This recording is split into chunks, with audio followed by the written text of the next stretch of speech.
সম্মানিত ভাই এবং বন্ধুগণ, ইতিমধ্যে সরকার অনেক অঘটন ঘটিয়ে ফেলেছে।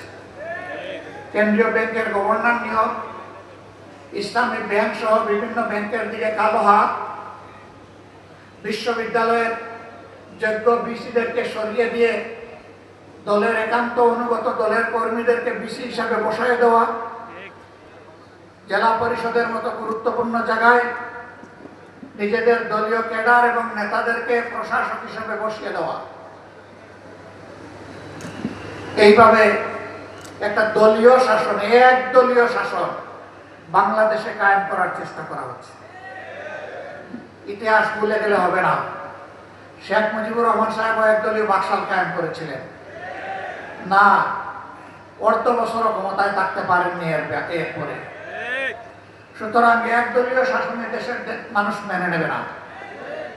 সংসদে দাঁড়িয়ে বিরোধী দলকে তুচ্ছ তাচ্ছিল্য করার এই সংস্কৃতি চালু করেছিল আওয়ামী লীগ। সবচেয়ে বেশি গালি দিত বিএনপিকে, সাথে সাথে আমাদেরকেও একটু রাখতো, সার দিত না। এখন বিএনপিও ওই পুরানো আওয়ামী লীগ যা বলতো সেই পুরানো আমলের কথাগুলো এখন তারাও জপা শুরু করেছে। যে কথাগুলা জপতে জপতে আওয়ামী লীগ গিয়ে পড়ছে দিল্লিতে, আপনারা সেই কথাগুলা জপতে জপতে কোথায় গিয়ে পড়বে? জনগণ এগুলা খায় না, তরুণ যুব সমাজ এগুলা শুনতে চায় না। তরুণ যুব সমাজের বুকের ভাষা বোঝার চেষ্টা করুন, নাইলে ভুল করবে। আমরা আশা করতে চাই সরকার তারা নিজেদের ভুল নীতি পরিহার করে জনকল্যাণমূলক জনবান্ধব নীতিতে ফিরে আসে। সম্মানিত ভাইয়েরা, একটা বড় বাজেট দেওয়া হয়েছে, অসুবিধা নাই। বাজেট দেওয়ার দায়িত্ব সরকারের, বাস্তবায়ন করার দায়িত্ব সরকারের। শুধু এতটুকু বলবো, গত 15.5 বছর এই বাজেট থেকে যেভাবে আওয়ামী লীগ আর তার দূষররা 29 লক্ষ কোটি টাকা চুরি করে নিয়ে গিয়েছিল, সেই পথে আপনারা হাঁটবেন না। তবে কিভাবে আস্থা রাখবো? কারণ সরকার গঠন করার আগে এবং পরে আপনারা তো চাঁদাবাজদের হাত আপনারা আটকাইতে পারেন নাই। একটা চাঁদাবাজকে আপনারা শাস্তির আওতায় আনেন নাই। ঘুষ দুর্নীতি বন্ধ করেন নাই, বরঞ্চ তার মিটার আগের থেকে বেড়ে গেছে। যদি এই অবস্থা জারি থাকে তাহলে জনগণ জনগণের জায়গায় তার ভাগ্য নিয়ে কুমড়ি খাবে। আর কিছু দলখানা, কিছু মানুষ এবং কিছু গোষ্ঠীর হয়তো ভাগ্যের পরিবর্তন হবে। বাংলাদেশ আর এটা দেখতে চায় না। নারায়ণগঞ্জ একসময় এটাকে প্রাচ্যের ডান্ডি বলা হতো। এটা ছিল শিল্পের রাজধানী, ঢাকা ছিল প্রশাসনিক রাজধানী, নারায়ণগঞ্জ ছিল শিল্পের রাজধানী, চট্টগ্রাম ছিল বাণিজ্যিক রাজধানী। ঢাকার জায়গায় আছে।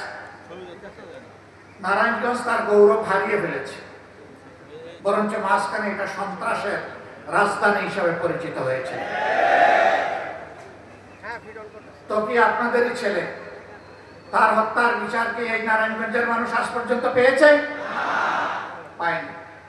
শুধু কি 8 খুনের কথা কি আমরা ভুলে যাব? এরকম দফায় দফায় ছোপ ছোপ রক্ত আর খাড়ি খাড়ি লাশ এই নারায়ণগঞ্জে উপহার দেওয়া হয়েছিল। এবং কোন নেতা হুঙ্কার দিয়ে বলতেন খেলা হবে। এখন কার বিরুদ্ধে খেলতেছে? এখন কোন মাঠে খেলতেছে? এখন কি তারা নারায়ণগঞ্জে আছে? এখন কি আর বলে খেলা হবে? হুঙ্কার দেওয়া ভালো নয়। অহংকার আল্লাহ তাআলার চাদর, আল্লাহ তাআলা পছন্দ করেন না এটা নিয়ে কোনো মানুষ টানাটানি করে। অহংকারীরা তাদের কিছুটা পাওনা পেয়েছে, বাকি পাওনাটাও তারা পাবে, এটা দেশবাসী দেখতে চায়। নতুন করে ওই রকম কোনো গডফাদার এখানে তৈরি হোক, আমরা এটা চাই না। কিন্তু মানুষের মনে বোবা কান্না। আমি এখানে আসার আগে নারায়ণগঞ্জের বিশিষ্ট কিছু ব্যবসায়ী বন্ধুদের সাথে বসেছি। একটুখানি সময় তাদের কথা শুনলাম। কি জন্য একটা আতঙ্ক তাদেরকে তাড়া করছে। তারা বুক বড় করে মুখ করে কথা বলতে চান না। তাদের চোখের ভাষা বোঝা যায়, কিন্তু টুটের ভাষা অস্পষ্ট। শেষ পর্যন্ত একজন নীরবতা ভেঙে বলেই ফেললেন, আমরা ভালো নেই। এই চাঁদাবাজরা ভালো থাকতে দিচ্ছে না। এই চাঁদাবাজ কারা, কোন দলের? নারায়ণগঞ্জবাসী আপনারা এদেরকে চিনেন কিনা? দলের নেতা হয়ে বলা হবে আমরা দুর্নীতির টুটি চেপে ধরব, আর ঘরে ঘরে চাঁদাবাজদেরকে লেলিয়ে দিবেন। কথার সাথে কাজের মিল নেই। আবার তারাই আমাদেরকে কুটা দেয়, হাজার জাতের কুটা। আমরা নাকি কোথায় জান্নাতের টিকিট বিক্রি করেছি। আচ্ছা, আপনারা কেউ কি জান্নাতের কোনো টিকিট বিক্রি করেছে? আপনাদের কাছে কি কেউ কোনো জান্নাতের টিকিট বিক্রি করেছে? আপনারাও বিক্রি করেন নাই, আপনাদের কাছেও বিক্রি করেন। জান্নাতের টিকিট কারা বিক্রি করেছে? যারা ইলেকশন করতে গিয়ে বলেছে এই মার্কায় ভোট দিলে আপনারা জান্নাত পাবেন। সেই ভিডিওগুলা কি হারিয়ে গেছে? হারিয়ে যায়। কারা বিক্রি করেছে?